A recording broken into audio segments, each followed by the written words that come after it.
ऐसा लगा था कि बंगाल की चुनावी हिंसा समाप्त हो चुकी है, लेकिन बुधवार को बीजेपी नेता और संभावित मुख्यमंत्री शुवेंदु अधिकारी के पीए चंद्रनाथ रथ की टारगेट किलिंग ने सियासी भूचाल ला दिया है। जिस तरह फिल्मी स्टाइल में इस मर्डर को अंजाम दिया गया, उस पर कई सवाल उठ रहे हैं।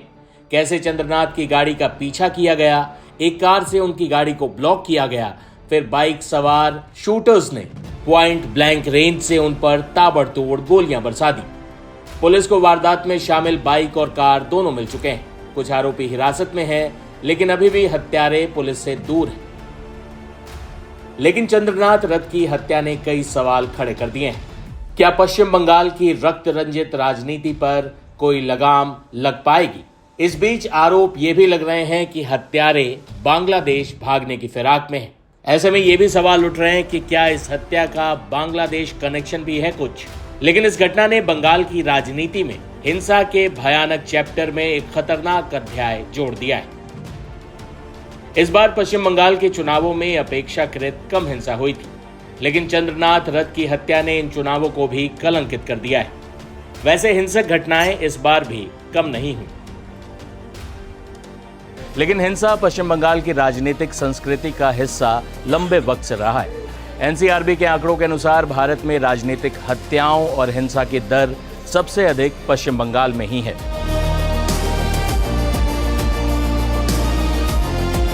बंगाल का दुर्भाग्य है कि उसे हमेशा हिंसा का शिकार होना पड़ा है। भारत विभाजन के दौरान भी बंगाल उन राज्यों में था जिसने सबसे अधिक हिंसा सही, बंटवारा झेला। बंगाल के नोवाखाली में हुए दंगे तो इतने भीषण थे कि उन्हें रोकने के लिए 15 अगस्त 1947 को महात्मा गांधी वही मौजूद थे जब दिल्ली में जश्न मनाया जा रहा था। वो नोवाखाली में हिंसा की आग बुझाने में लगे थे।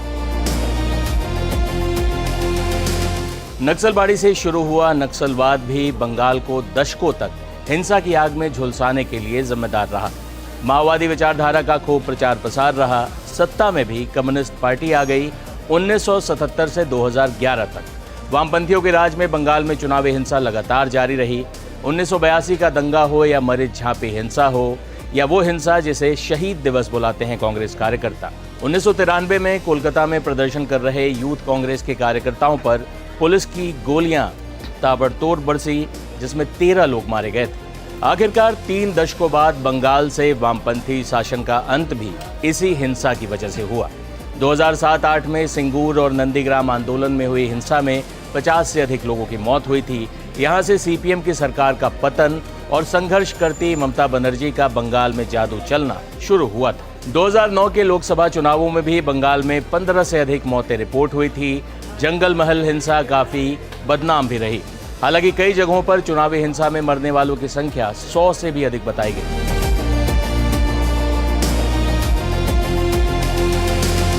आखिरकार 2011 में ममता बनर्जी बंगाल की सत्ता पर काबिज हुई। सत्ता तो बदली, लेकिन संस्कृति नहीं। ममता राज में भी बंगाल में राजनीतिक हिंसा की ये खराब संस्कृति जारी रही।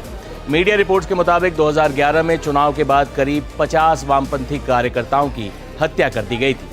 इसके बाद 2013 के पंचायत चुनाव हों, 2014 के लोकसभा चुनाव, 16 का विधानसभा चुनाव, 18 का पंचायत चुनाव, 19 का लोकसभा चुनाव या पिछला विधानसभा चुनाव 2021 का, जिसमें बीजेपी ने ममता को ठीक ठाक चुनौती पेश की थी, बड़े पैमाने पर हिंसा का शिकार। इन तमाम चुनावों में हिंसा जारी रही। इसी साल गृह मंत्री अमित शाह ने दावा किया था कि बंगाल में टीएमसी द्वारा 130 बीजेपी कार्यकर्ताओं की हत्या हो चुकी। वही साल 2023 में हुआ पंचायत चुनाव तो पश्चिम बंगाल के हालिया सालों के सबसे हिंसक स्थानीय चुनावों में से एक रहा। नामांकन शुरू होते ही जो हिंसा शुरू हुई वो मतगणना तक जारी रही। 45 से 55 लोगों की मौत की खबरें रिपोर्ट हुई, जिसमें लगभग 18 लोगों की जान तो मतगणना के दिन ही गई। 2024 लोकसभा चुनाव में मीडिया रिपोर्ट्स के अनुसार 8 से 10 लोगों की जान राजनीतिक हिंसा में गई। ये वो आंकड़े हैं जो मौत के आंकड़े हैं। इसमें हिंसा के बाकी वारदातों को दर्ज नहीं किया गया है। अब एक बार फिर बंगाल में चुनाव हो रहे हैं और बंगाल में हिंसा हो रही। ये पुरानी परंपरा बदलने का नाम ही नहीं ले रही। इस बार तो चुनाव आयोग को बंगाल में काफी विरोध भी झेलना पड़ा। लिहाजा मुख्य चुनाव आयुक्त ज्ञानेश कुमार ने तैयारियां भी काफी कराई, लेकिन हिंसा का दाग बंगाल चुनावों पर लग ही गया। ऐसे में बंगाल में हो रही हिंसा निश्चित तौर पर एक स्वस्थ लोकतंत्र के लिए बुरी खबर है।